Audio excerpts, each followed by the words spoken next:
Hi guys, welcome back to Tea Time. I have my co-host Admiral Paco on again. It's Writing with Paco again. Paco? Hello! I'm happy to be back. Yes, as I said, Paco was going to be a co-host on here, and now that has become a reality. Paco is a co-host on here. He has access to the channel. The power is mine! Mine! And today we're going to be talking about a writing technique that is very rarely used, but when it is used correctly, it's amazing. Yep, it is using a static character with changing circumstances. Now, you guys must be thinking, well, who was that done well with? Well, thank you so much, imaginary person who's not really here for asking. We appreciate you. Thank you for showing up on time. We're actually going to be talking about Barbossa from Pirates of the Caribbean as being a static character, but his circumstances throughout every single movie change. He doesn't. Yep. At the very least, through the first three films, where he very briefly shows up in the second film. Once you get into the other movies, things can be a little more tricky to analyze, but it's most important in looking at Barbossa from movie number 1 and movie number 3. For the record, just that way we are very clear, I have only seen the original Pirates of the Caribbean trilogy. Any movie that came after that, I didn't watch. Not because I fell off the bandwagon, but because I had gotten through my Pirates of the Caribbean phase and I had moved on to other things. I watched each of those movies once. I mean, yeah, they're not bad movies, right? For the record, they're not bad movies. They're just, if it's your jam, it's your jam. If it's not, you're not going to go back for round 2. Yeah, to tangent briefly, my primary criticism of those films, especially the second of those, well, I guess movie number 5, is that they do divert from the original lore of the trilogy. Yeah. And so especially for that 5th film, it feels very disconnected in that regards, as you're retconning things that you had established in the first 3 films, and it kind of feels like you're just doing it because we want to make this Pirates movie work so we can keep making money. Yeah. I personally didn't stop. I stopped watching them because of 2 reasons. One, I liked the idea that they were trying to be a little bit more on the nose about, actual real-life piracy, where it's no, there was, in fact, a queen and a king of pirates. There was places that pirates specifically would go to where it's their own rules and laws that are divorced from everything else, and then they completely got rid of that is because they were yeah, no, the pirate queen isn't really a thing. That was just a tee-hee thing we did. And I was but a pirate queen was real. Grace O'Malley, born 1530, died 1603, was the pirate queen of Ireland. She was a real person, and she was infamous in being ruthless. Just so we're clear, she was crazy good at being a pirate. And there's also another pirate that was historically is sometimes referred to as a pirate queen of Zheng Yi Sao. Oh yeah. Who was active in the South China Sea during the late 17 and early 1800s. Well, born in the early 17, may not have been active pirating until the 1800s. I would need to double check my timelines. Right. But the point is, there were actual real-life canonical, and pardon my French YouTube, badass pirates that were really cool, and I was oh yay, the Pirates of the Caribbean movie kind of touches on this, and then they just didn't, and I'm but why? But why? They touch on it in a very gentle, not particularly reflective of history kind of way. They high-fived God on their way down, and then it's wait, come back here and cite your sources. We're making our own thing. Okay. Actually, hell, I would say it was less like high-fiving God and more like trying to high-five God but missed and like just tumbled on down. You were right. Actually, the best one that I've seen in recent things, as far as pirating goes, right? Because pirates have been like a staple of fascination, just like mermaids have been a staple of fascination for people. The best one I've seen that sticks pretty close to at least acknowledging the history that goes to it is actually Our Flag Means Death, which, if you're not into gay shit, I'm not gonna make you watch it, but it sticks pretty close to canonical stuff, because the Blackbeard in that one, instead of being some rough and tumble guy that liked to screw everything that had a pair of tits, this one was, his name was Edward Teat. They make fun of him for, he was born on a beach, because they were on the nose. If you say the word B-E-A-C-H fast enough, it becomes another word that YouTube will ding me on, so I'm not going to say it, but you guys are smart. And that, like, no, he probably was very, like, I'm trying to think of the word. He was not unstable. Unstable isn't the word, but he was, like, he didn't have a good home life, 1, and 2, he's now a pirate. So his basis for things is way off of what normal people consider healthy dynamics of coping with stuff.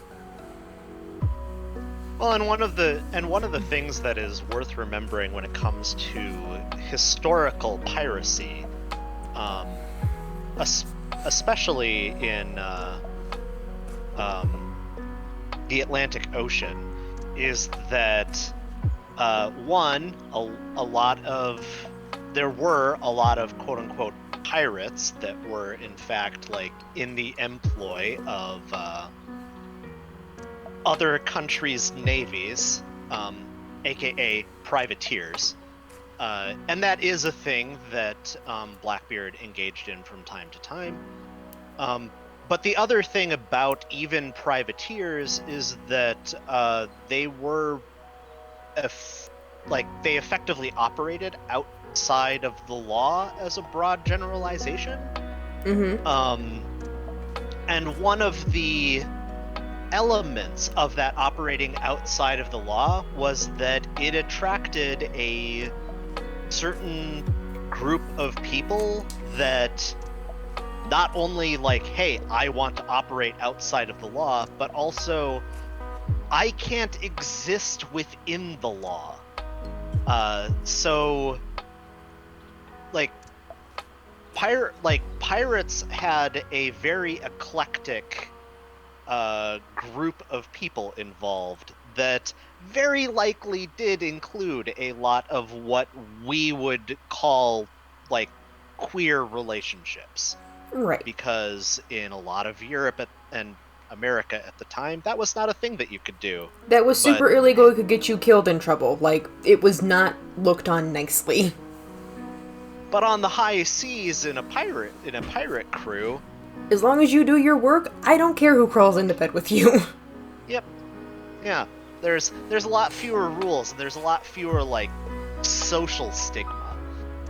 But hello, what does this have to do with Barbossa? Well, thank you so much again, imaginary audience member who's not here, for asking. We do appreciate you, imaginary audience member, for always showing up on time, though. They are such a good attendance. Unlike myself today. I apologize, Hella, for being a little late. If it's okay with you, I actually went to go get food, and I actually had a whole minute where I forgot that we were supposed to meet at 1:30, and I was like, oh wait. Excellent. We were both... Excellent. Your show host and co-host are actually always almost late to these meetings. And we're the only two people that ever need to show up. Meanwhile, imaginary person, always here, on time, on the dot. I should hire an imaginary person to be the secretary so you can get moved up. You know what? I would accept that. That's fair. So the reason for the question of what does this have to do with Barbossa, canonically in the original 3 movies of the Pirates of the Caribbean movie, which is like the basis for this talk, Barbossa and Jack Sparrow both are technically privateers in this instant. It's the reason why Jack Sparrow has a brand on him is because he was hired by another country's navy to transport slaves, and he couldn't do it. In his heart, he could not willfully participate in what we now know as human trafficking. So he got in trouble for it. Whereas Barbossa was a dick. He didn't care. Money was money. Yep. Well, and the thing that like makes Barbossa the villain in the very first movie is he commandeered the ship from Jack Sparrow. It was a coup, a mutiny. Yeah, it was a mutiny, a coup at sea. And so that is what entails Barbossa as the like villain to Jack Sparrow in the first movie, along with like, you know, he and his crew engaging in a small amount of like, you know, murder, thievery, kidnapping, general pirate shenaniganry. Yeah, the usual piratey things.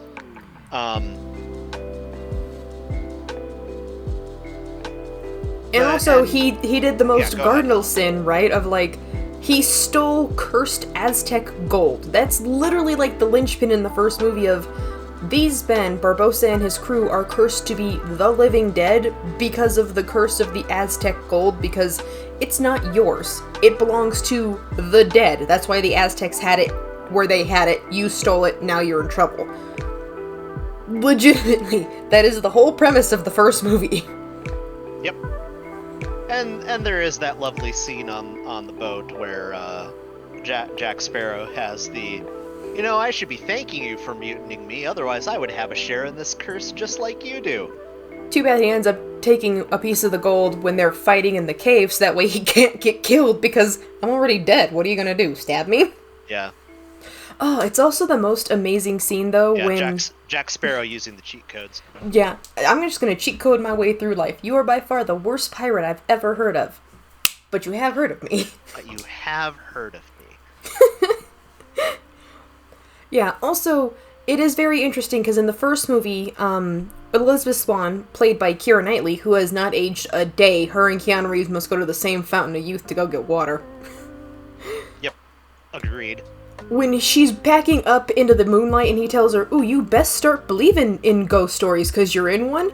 For the record, pirates plus ghost story plus mermaids plus supernatural magicry stuff have all gone hand in hand forever, is because there was a lot of superstitions that went with boats back in the day. Like, women couldn't be on boats because something, the ocean doesn't like it. And I was like, what? The ocean doesn't know if you're a guy or a girl. The ocean doesn't just want your boat in it. It's like, you're ruining my mood with your boats. Much like professional sports players in the modern day, sailors were a suspicious sort. Or suspicious. Yes, they were suspicious. No, superstitious. Suspicious and superstitious. Both are correct. Yeah. And that is where a lot of these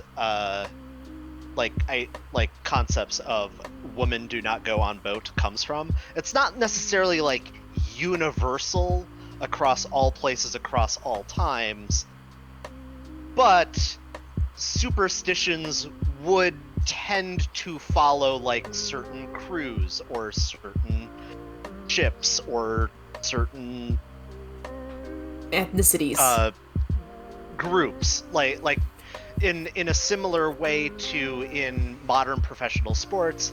You can find many different professional players that have like I don't change socks when we're on a win streak.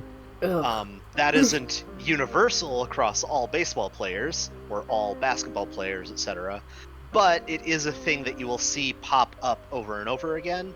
And so it would not surprise me like 100 or 200 years or 300 years after all of the professional sports, or the system that we have for professional sports ends, that there would be narratives of, did you know that professional sports players wouldn't change their socks? Well, they were on a winning streak. Well, it's also like the superstition that some people have, right, when they're like getting on a plane and like they have to touch the plane before they enter it because, like... Yeah, yep. I have never been one to do that because I personally dislike flying. Because I have... And Paco knows this, because of my MS, my equilibrium is really bad, so if things go too fast or like there's too much turbulence in something, I get very nauseous and very sick. I have just no balance, basically. So planes and me don't get along, not because I'm scared of flying, but because I'm gonna go through all of your puke bags really fast if we don't land here in the next 40 minutes. Mm-hmm. It's not the fear of heights, it's the plane. Why make equilibrium go not good? Yeah. And it's the reason why in the Pirates of the Caribbean movies, when some people, right, when I was growing up watching these, they were like, I don't like the fact that they try to put, like, mythical stuff. I came here for a pirate movie. To which my first thought was, they tell you that in the trailers. What are you talking about? My second thought was, it's like the mode of storytelling. Even in Our Flag Means Death, there is just a sprinkle of mythicism that goes in there around, like, Blackbeard in Our Flag Means Death. People legitimately think this man is made of smoke and fire and is a legitimate demon from hell, and he's just some guy who never showers on the regular, my dudes. It's fine. Yeah. And when it comes to the way that Pirates of the Caribbean interweaves that mythology, especially, in my opinion, in the first film, it is done in a very believable way for, okay, this fits in with the world as has been set up. Right. In the like, it's okay, Aztec cursed gold, this is why zombie pirates. Right. I'm on board. I got it. All right. Right. I got it. It's a believable suspension of disbelief. Which is, some people are like, well, no, that doesn't make sense. It's like, look, the whole Pirates of the Caribbean movies, there is just a little bit of mythicism and mystics that go into this. It's why in the second and third movie, when they introduced Davy Jones being the literal Grim Reaper, who got basically stood up on a date by the goddess of the sea, Calypso, you're like, alright. There's several different interpretations of technically Davy Jones and Calypso. Depending on where you go, it depends on how that story goes, but the fact that they were like, it's kind of a romance, in a movie that was already kind of a romance, I was like, you know what, I'm down, keep going. I'm not gonna argue about stuff that I definitely don't know enough about to argue about. Yeah. I will acknowledge that I have a hard time with the second Pirates movie, for two reasons. One, it seemed to double down a little too hard on the multiple characters, different motives, constant backstabbing / reuniting together that makes the story at some points hard to follow. And at some points makes it unclear of character motivations. That is true. But more importantly, I really hate that the second movie ends on a cliffhanger. That is true. I do not like it when film franchises do that. Yeah, that's just... It's dumb. But throughout all the movies, right, Barbossa from 1, 2, and 3 doesn't change too much. He changes teams, but his personal motivation of me, myself, and I before everyone else has never not once moved in those movies. Yeah, and that's the real thrust of what we wanted to talk about in terms of story writing, is that character of Barbossa in how he is portrayed through those three films. Because there are lots of movies with static characters, and good static characters. A couple of examples off the top of my head, Yoda from Star Wars in the films that he is in is a static character. Indiana Jones throughout the Indiana Jones series is basic, like Indiana Jones is the same throughout the different movies. All he really gets is like a new sidekick and or love interest, but he himself does not move. Yeah. And on the other side of the scale, Scar in The Lion King. He is the same evil character, no matter what his circumstances are. This is also true. For the record, the reason why we want to bring up Barbossa as the main juxtaposition of what we're talking about is because you are allowed to write a static character that is present throughout all of it, but that means your character is basically rooted in concrete. They sway, but they never really move from that spot. In that sense, to use that analogy of they are in concrete, they are like a skyscraper. Skyscrapers can bend and twist a little in the wind, but they don't move from what they are. And that is the case with Barbossa in the Pirates of the Caribbean film series. Nevertheless, our perspective of Barbossa is very different in movie 1 and movie 3. Right. In movie 1, he was the antagonist, right? He was the bad guy in that franchise. But hella, isn't Jack Sparrow also a pirate? Couldn't he also be considered an antagonist? Thank you again, imaginary audience member. They always ask such good questions. I know. They're so smart. No. Jack Sparrow is technically the antithesis to Barbossa. He is a pirate. He's not bad. He just can't operate within the same rules as polite, air quotes, polite society. So he has to go there because there is nowhere else to go. He is a pirate by circumstance. And because he wants to. Barbossa is a pirate because where else could he be a bloodthirsty maniac that just gets all the monies without having to follow rules? Well, and in terms of a story writing perspective, Jack Sparrow may occasionally be operating in a we shall say antagonistically to like Will, but he isn't like the villain. He is not the primary antagonist of the story.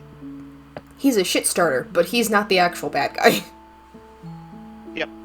That's the nice way of putting it. The reason why we bring up that Barbossa never really changes is because in movie 1, he is an antagonist. In movie 2, he makes a brief appearance as, once again, coming back from the dead and just like, I'm still here doing my stuff, it's just I've moved on from high seas piracy to like lower level stakes high sea piracy. He basically restarted the game and went back to the beginning because he got bored. That's it. That's the nice way of saying it. And then in 3, he marries Elizabeth and Will in the middle of a typhoon. Yeah, which was very kind of him. Yeah. I was looking up quick what the term is for Jack Sparrow in terms of writing. Anti-hero. Yeah, I was like... Anti-hero is the term I was looking for. We should also do a tea time on anti-heroes, because we have a ton of those just on the backlog that we could pick at. I'll have to throw it on the list.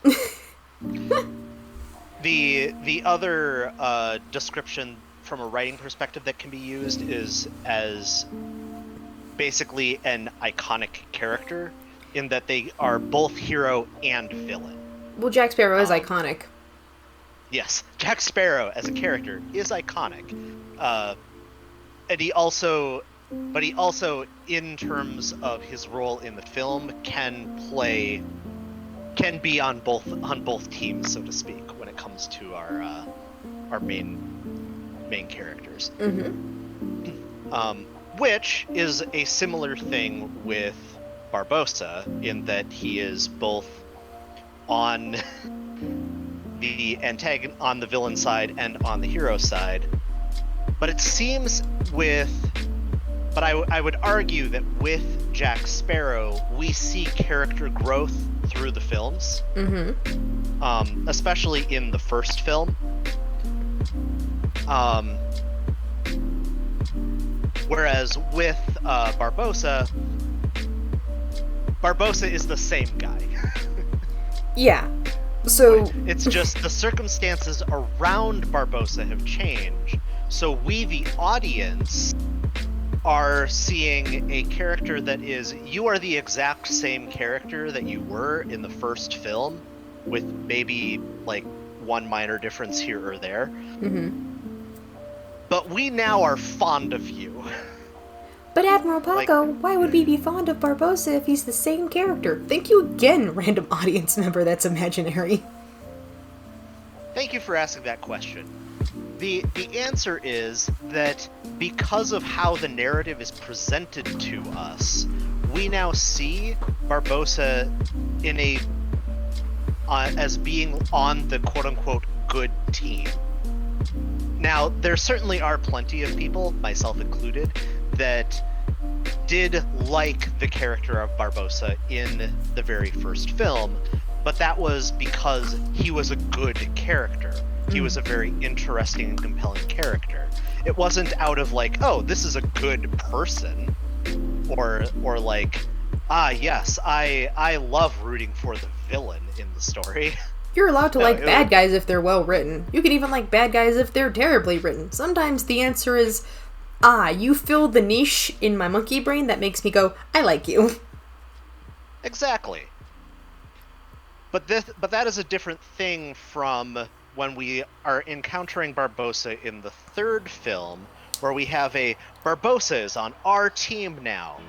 He's fighting with Will. And that means that we now like him. Right. Even though he's behaving and acts the exact same way. Right. So the first movie, he is the bad guy because they kidnap Elizabeth Swann, Keira Knightley. That's why he's the bad guy. In movie 2 and 3, he can no longer be the bad guy because now we've introduced literal death as the new bad guy because he's here collecting people that technically should be gone but are not really supposed to be dead yet. Now it's a problem because Barbossa technically falls into that category, as does Jack Sparrow and all of his crew. Well, and at the end of movie number 2, spoiler alert, Jack Sparrow gets eaten by a kraken. Right. And that is a problem that we want to resolve. Right. So Calypso has I know just the guy for the job. Barbossa. Wasn't he dead? It's fine. Calypso is magic. Right. And now because I have nephews and nieces, and we watched all 3 movies, and they wanted to watch more, and I was like, I only need the first 3, you can watch whatever you want, Andy's gotta go to bed and make notes. They asked me this, and they were like, wait a minute, isn't Davy Jones there to pick up Jack because Jack owes him something? Because they're not quite literary yet, right? They're not quite on the know yet. And I was like, yes, Jack Sparrow owes Davy Jones a debt, and that's why Davy Jones is, in particular, you. I'm here specifically for you. Everyone else that I can grab on the way, that's bonus points. Yeah. Davy Jones collecting everyone else is, like, killing of other people on the way is in effect collateral damage. Right. Of which Davy Jones has I don't really care about collateral damage. I'm Davy Jones. Right, the personification of technical asterisk on that technical death in this story. Yeah. So we've moved bad guys. His job is for those that haven't seen the films. His job is supposed to be escorting those that have died at sea to the other side. As I understand the mythology, those that die at sea are trapped at sea. Davy Jones escorts them to whatever the other side of the sea is. Mm-hmm. But Davy Jones, after getting stood up by Calypso, throws a wee bit of a tantrum and kind of does whatever the heck he wants, and is not really doing his job. And also, as part of that, is a wee bit vengeful on other boats that he encounters on the high seas. Right. So the reason why Barbossa is allowed to be a static character that you then root for in movie 2 and 3 is because Barbossa, movie 1, was one of the main bad guys. So you were against him.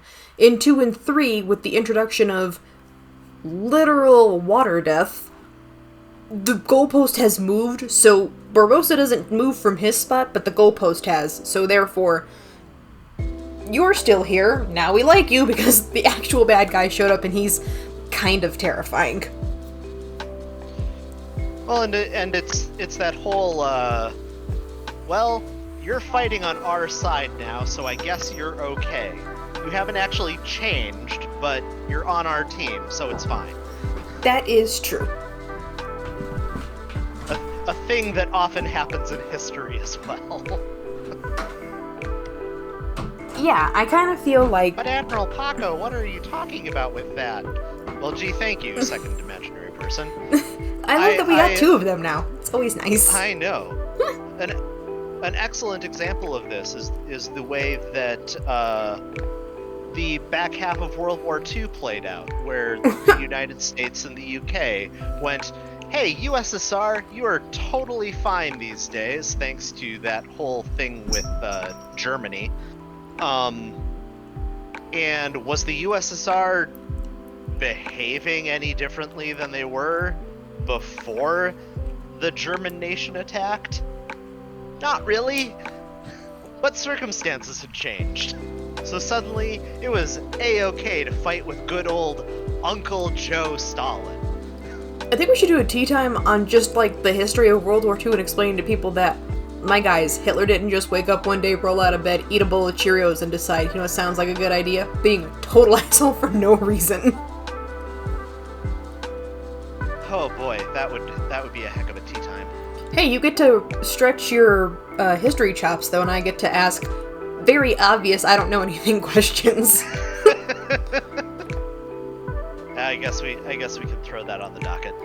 For the record, me and Paco have like five different tea times that we have yet to do, and today's date is February 19th, so you guys have these coming in spades for quite a while. You are welcome in advance. I had 5 on the docket, and you just added 2 more during this tea time. Anyhow, back to Barbossa.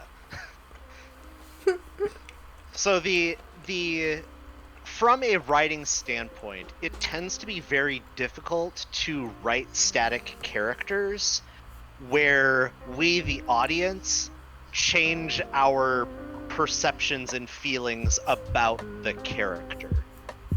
As a general rule, what usually happens is characters change, not circumstances. Mm-hmm. But it is, as Pirates of the Caribbean shows, totally possible to write a story where the character does not change, but our perspective of them from being an antagonist to being, if not a protagonist, at the very least, like, on the same side as the protagonist, is possible. Right. You've moved them from Just antagonism to anti-hero based off of circumstances in the story, but they're still the same weird guy that has a pet monkey. Like, I always forgot that Barbossa had a pet monkey, and then when I was rewatching it with the kids, I was like, oh, I forgot about the monkey. Yeah, actually, I got into an important character. And it's true. Actually, I got in a debate with my nieces and nephews about it because they were like, "It's not a monkey." I was like, "Monkeys have tails. High apes, like the ones that don't have them, like chimpanzees, they're not monkeys. They're apes." And they were like, "Yep, that doesn't sound right." And then because there's now an Alexa in my house, which is very close to my IRL name, they were like, "Auntie Alexa, what's the difference between monkeys and apes?" And Alexa came in clutch, and I was like, "Tell me my stuff. Stupid kids." Also, like, Alexa, why have you been brought to the status of auntie? She does. You want to know what? I actually made fun of my family for that when I found out we had one. I was like, "You guys replaced me with a robot?" And they were like, "Well, no. we got it as a Christmas present from somebody in the family, and we just never got rid of it." I was like, suspicious that." Press X to doubt. Don't like it. But yeah, you can have a static character, and Barbossa is like the best example we could think of because Barbossa from one movie to the next is just the same guy. Yep, and because it's generally characters that change. Like in terms of story writing, usually it is characters that are changing, and that is generally what is presented as the here's how you make a good character, or here's how you make a good character arc. Mm-hmm. And that change is interesting. Like that is a large part of why that is the primary method in terms of here is how you should write characters, because that changing character arc is interesting. And frankly, most of us do some level of change over time, and so that is also normal. Right. I like to tell people that too, right? Like, even baby steps count as steps, because a million baby steps will still take you a million steps away from wherever you start. It's all growth is growth, even if you personally can't see it. If the people around you have noticed it, that counts. Yeah. And ultimately, when looking at the character of Barbossa, when you get into the films of 4 and 5, you do see some actual character growth there, especially in the fifth film, in my opinion. Mm-hmm. And so you can also take a static character and make them non-static down the line. That is always an option. Frankly, when it comes to writing characters, there aren't rules that you can't break. You just have to know how you're breaking them. Right. Like, making the bad guy your protagonist. I had to argue with somebody about this. Thou art protagonist does not mean thou art a good guy. It just means thou art the main character of this story. You can write a story where the main character, the person the audience is following, is the bad guy. Yeah. Where that is the character doing all of the villainous things. Right, and the best example I ever gave somebody was Artemis Fowl. Those books, you're following the bad guy. He is technically the bad guy throughout all the series. He has moments of, like, heroism, but he's not a hero. He's 12. Well, one of the one book, well, I think it was a book series that I can think of, is following it, Darth Bane, which is it's one of the expanded universe Star Wars books. Darth Bane is in the expanded Star Wars universe the guy that started the rule of 2 when it came to the Sith, where there is one master, one apprentice. And so in that series of books, Darth Bane is the main character. This is the person that we are following through the story, and we know, because of our other outside context, that, like, the Sith are bad. The Sith are the villains. But it is written in such a way that it's like Darth Bane is the person that is succeeding, and the narrative is going, this is the person that's going to win out in the end. Yeah. All while knowing this guy is a bad dude. This is the guy that sets all of the pieces in motion for Palpatine down the line. I know I don't know Star Wars, but that is a series that bothers me because I'm like, we had really great setup for this, and then everything changed when George Lucas attacked. For which thing? Star Wars. Well, I mean, what really good setup for what? Like, the story, right? Because it's like, okay, movie 1, 2, and 3 with Princess Leia and all of them, it's a good setup, right? The story, like, we're not going to talk about, like, special effects and everything, because it was the 70s, it was a different time, I'm not going to get into it with people. The story was good. And then everything changed when George Lucas was like, but what if we told the same story 3 different times? What if you expanded your stupid story past this one point in time? I fear that as a Star Wars fan, you have lost me. That's okay. I know what I'm talking about. All right. Hopefully, someone in the audience does. Yeah, I don't know what's going on either. I keep getting more people coming to the channel. Like, I don't get new subscribers, but more people are lurking, and all I can think of is subscribe if you like listening to us ramble. Jesus. That is a thing that we do. As we have here, as we have diverged from a number of different series and from the primary thesis of writing static characters where the circumstances change. But Admiral Paco, what do we like just listening to people talking in the background when we go about our day? Oh, that's perfectly acceptable then. We're glad that you're here. Thank you, imaginary audience member. Yeah, but back on to Barbossa. Barbossa is... You know, even though I'm going to call him a static, I just want to call him, like, a stable character, because, like, whatever character growth he did before we see him, he was done with it by the time we meet up with him. Like, he was like, I'm not expanding past this. That we've capped out. No more. Mm-hmm. Which... And I could also see people make the argument that a character like Jack Sparrow also does not change. If you're going to make the argument that, like, Jack Sparrow was always, like, a good guy underneath or whatever, the counter argument that I would make to that is that did we watch the really same movie? That really isn't the approach that Jack Sparrow was taking in at the front end of film 1. I would really argue that at the front end of film 1, Jack Sparrow would definitely have been willing to have turned over Will for his boat. Oh yeah.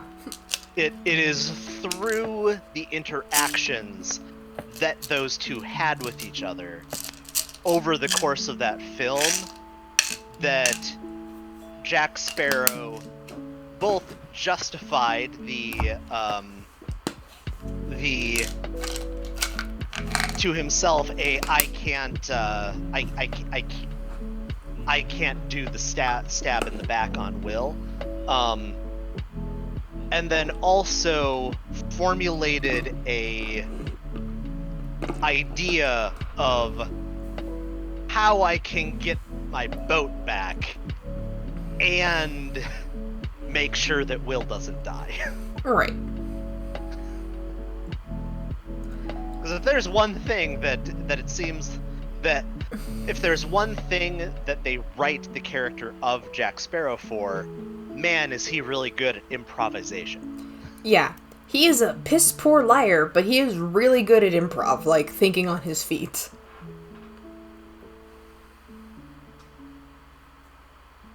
Whereas Barbossa he doesn't care enough about people to lie. He just straight up tells them, this is what's going on, this is what is happening.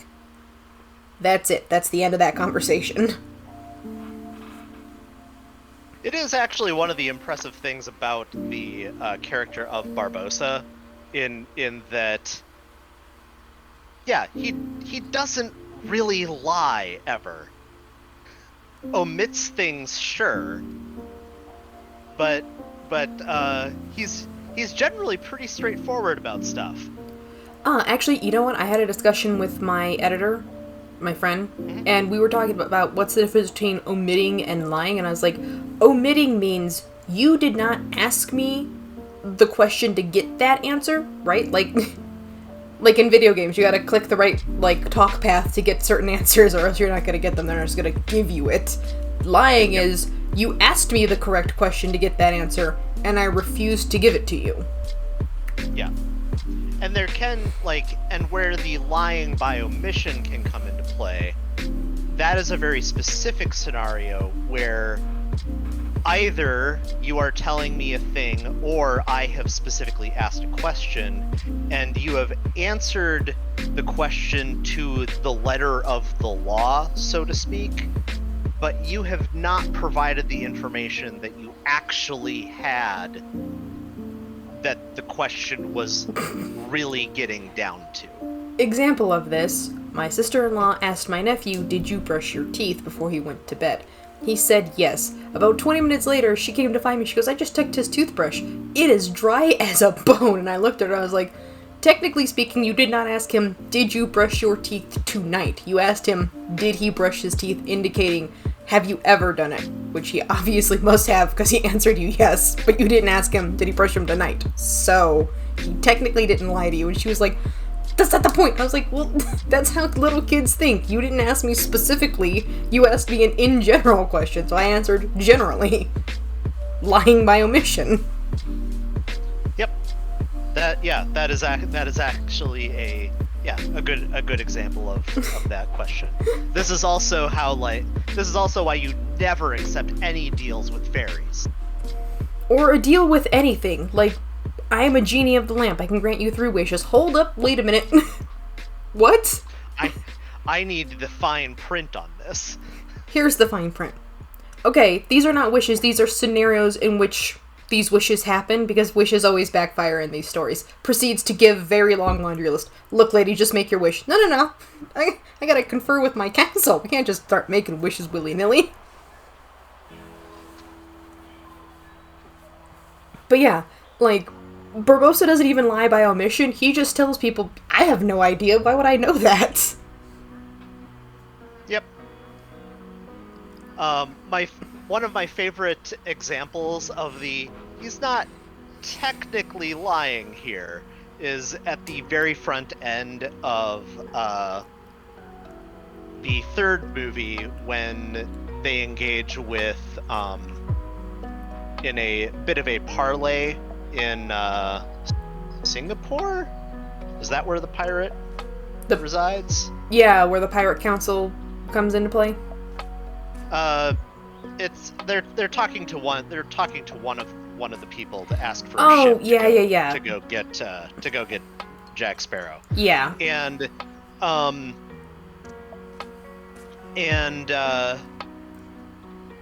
the lying by omission was not saying what they were after in the Land of the Dead, that being Jack Sparrow. But then there is a line like when the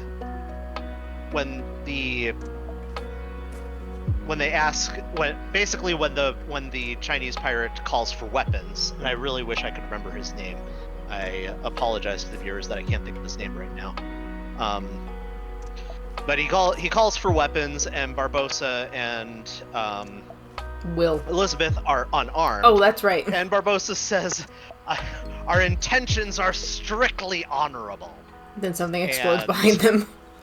And no, its swords get thrown up through the bottom of the grates, and so they're then armed with swords. They then are armed. When the question was asked, they weren't. They were telling the truth. And Barbossa's line of "our intentions are strictly honorable" is I guess he's not technically lying with that statement. Right. He is now, in a bit of a hostile posture. Right. But as far as pirates are concerned, it was an honorable proposition. Right. It suddenly became hostile, and so he just reacted accordingly. It is meant as a humorous line, but at the same time, he's not actually lying. Right. Even though the circumstances would, the humor of the circumstances are that he kind of is. Right. But that very much is the character of Barbossa, is that a lot of his lines are in in comparison of the situation that he is in, it does not seem to actually jive with the situation, but he also isn't lying by saying it. Right. Another example from the first film is Will in his agreement with Barbossa of what he is exchanging for, for surrendering, and it was Elizabeth goes free. Technically. And Will has the "you lying bastard, you said Elizabeth would go free. Don't you dare impugn me on her." Right. I told her that she'd go free. You failed to specify when or where. That is true. So, really quick, because I feel like it should be brought up, because my nephews and nieces asked me this, because they were like, "Auntie, what does parlay mean?" And I was like, parlay basically was like a way for pirates to talk to people, and because I was prepared for this specific video, parlay is something that specifically came around in the high Middle Ages of piracy, when there were retainers and, like you said, privateers. That's how you knew the difference between they don't work for any monarch or government, and they do. If you asked for parlay, the privateers would have to do it because technically you're asking to speak as not a person of the sea, but as like a civilian, where it's like, I'm more than willing to trade to get out of this because I really don't want to be here. That's how you knew the difference. Parlay was like the key phrase to figure out, are these pirates or are these just people that are on somebody else's payroll getting paid underneath the table? And now that Hella has said all of that, I'm going to add caveats. The idea that parlay was a specific, pirate thing, not the case. Parlay was parlay as a term, it is the French, it comes from the French parler, to speak, and it refers to any discussion or conference. Right. And so parlaying was not like a strictly pirate-y thing. Parlay was also a thing, between governments. Right. It's why the French say, "Parlez-vous français?" Literally, do you speak French? Yep.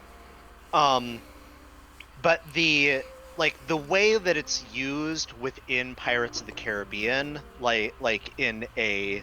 if you say parlay, that's the code word for I get to speak to your captain. That is not a thing that actually happened in history. That was a plot device for the film. Good plot device. It worked. Yep. It is a very useful plot device. Having said that, there were circumstances of parlay, conversation between two sides, on the high seas, very often the parlay tended to be a bit one-sided in the sense of surrender or we're going to blow up your boat, but surrender and die. Don't you mean or die? No. Don't you mean or die? No. Maybe. Yes, but no. I don't understand the question. Yeah, no, as a to take that seriously, pirates on the high seas, they did not want to kill people. That was not their goal.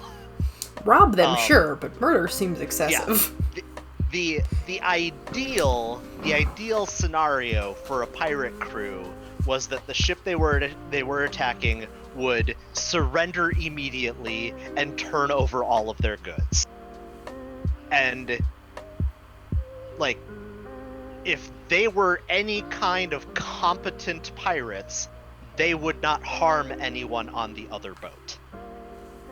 Because that's good business. That's true. Where where you get the bloodthirsty pirate narrative comes from sure, as pirates, we're not beyond doing a little bit of murder and torture to get what we want, but that isn't our modus operandi. That is we need to do that. Like, it's basically we are doing this because the easy route wasn't chosen. You chose the hard way, we're gonna deliver the hard punch back. Yeah. And that hard punch back wasn't we're taking leave no quarter. That hard punch back was we are punching as hard as we need to until we get what we want, and we are ensuring that people survive because we want people to hear about how hard we punch when you don't just surrender. Because it makes it more likely for boats to surrender in the future. Right. Like, the bloodthirsty pirate that would just murder anything that they found, that's a Hollywood and, big screen adaptation. Most likely, the canonical IRL pirates were very much of we crippled your boat, so you're gonna limp back to shore, but we're not here to murder people. If it comes to that, we're not above it, but we just want to steal all your shit and fuck off. Yep. Because that's the thing. What did pirates actually want to do? What was their goal? It was to get money and stuff. That was their goal. Murdering people would occasionally happen as a consequence of that, but it was not the goal. And murdering people was often a detriment to that goal. So you only did it when you had to. Right. And I think it's also the reason why they didn't like women on ships is partly due to their superstition and suspicion, but also because women have earrings and necklaces and rings on every finger and fancy gloves, and there's pearls stitched into the dress. Like, you are dressed up. We're talking about a very elite passenger there. Right, but you know what I mean? It's like, even if she was like a regular woman, it's like she's traveling on a ship, meaning she has to have some type of bauble to pay for stuff. She's got to have a purse that's got stuff in it. We're not here to murder you. Just give us your bauble purse and go away. But yeah, women back then were elaborate. Like, ma'am, you have pearls and rubies stitched into your dress. Isn't it heavy? Don't you...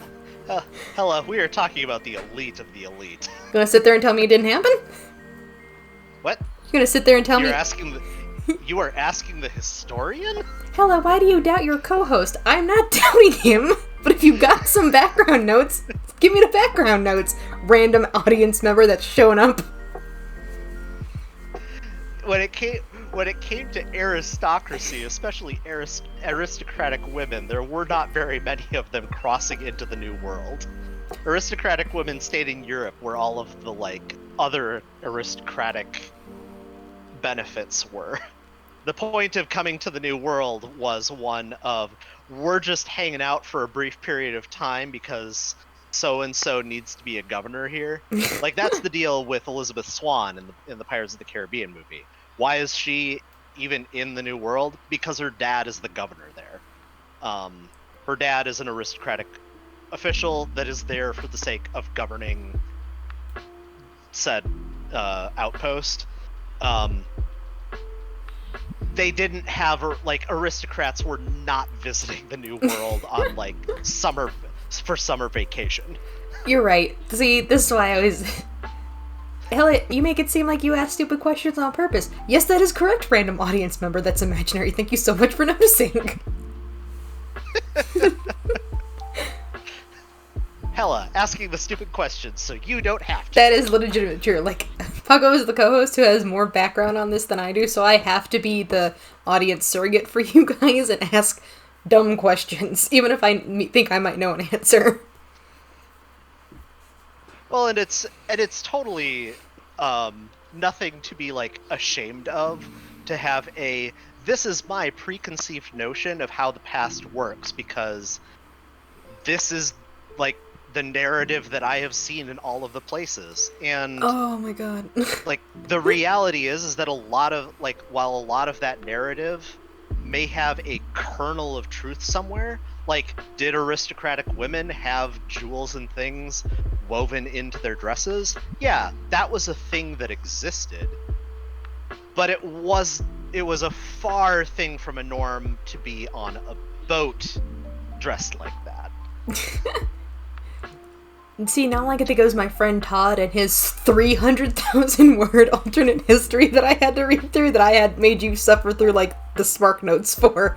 Yes, Todd, I know you watch this channel and I'm calling you out. Is bad. I'm sorry, Todd. No, you got the Spark Notes version. Even you said, yeah, no, that's not how that would work. Yep.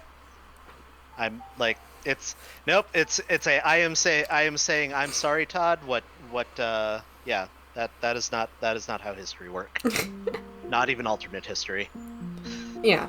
Which, technically speaking, Pirates of the Caribbean kind of falls into this alternate history line, and follow me on this. Is the dates lining up correctly for the movie franchise also a time when piracy was happening? Yes. Yes. Was it also lining up with the time that technically slave trade was happening? Yes. Yes.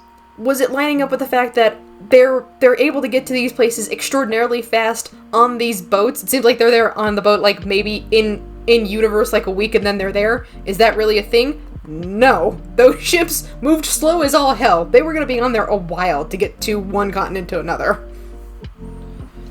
Yeah, there is certainly some liberty taken in terms of time skips. Unclear on how much time is actually happening between various things. Right. Like within the Caribbean Sea itself. So in movie number 1, that is basically solely operating within the Caribbean, and it is not unreasonable for like the amount of time between destinations to be in days or measured in days or weeks. Right. And then all of a sudden we're going to Singapore from the Caribbean. That's a long trip.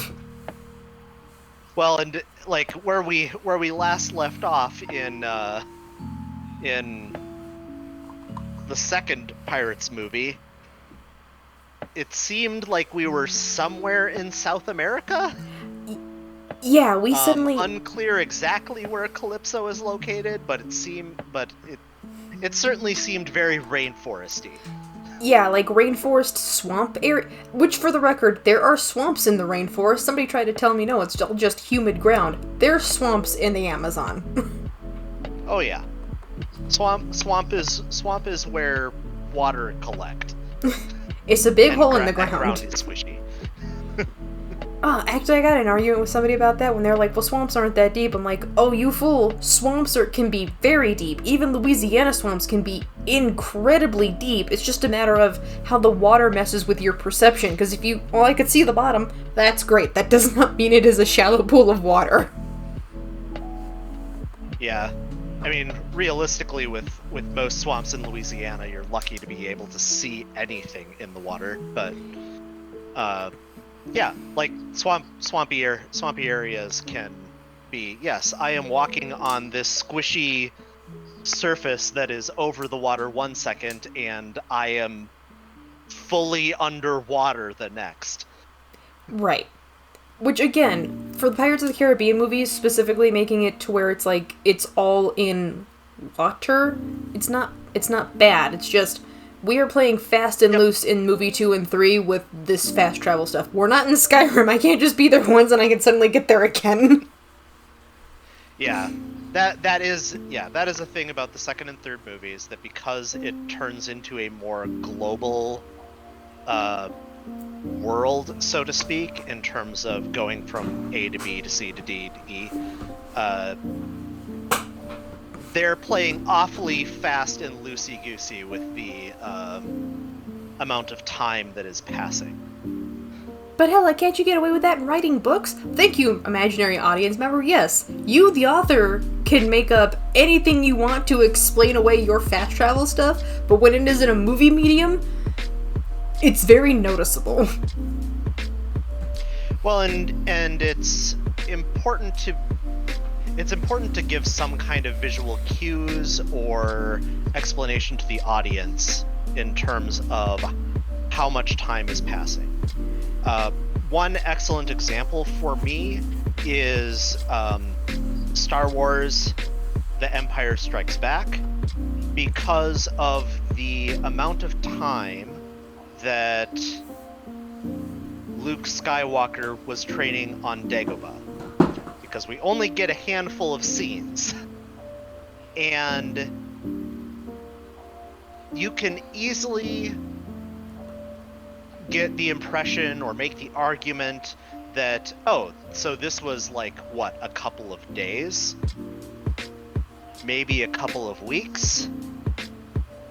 But at the same time, we also have the circumstances of what is happening on the Millennium Falcon.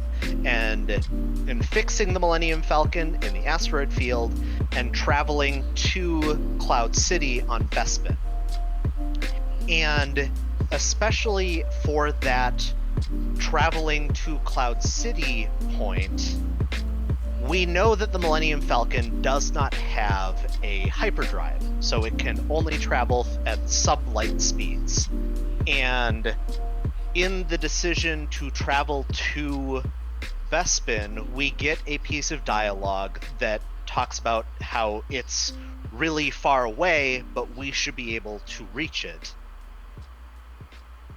That could mean that it took weeks or months of travel time to get to that stellar body, and that bit of dialogue in the film helps clue in the audience of, oh, this wasn't just like a skip and a hop away. Like, this wasn't just like a one-day journey. This was a lot of time passed. Right. But again, that's Star Wars, so it's one of those. It's fake science fiction-y stuff, my guys. There is no, like, we have to really think about this too hard. We can lie anytime we want to. Mm-hmm. And then we have Pirates of the Caribbean. I do apologize, but I think that I'm going to have to wrap up right now. That's alright. Well, thank you so much for coming. Yeah, I appreciate coming on the show again and to talk a bit about pirates and writing and all of the other tangents that we went on. Of course. Have an amazing rest of your day, Paco, and thank you guys for coming. Yep. Thank you. Bye-bye.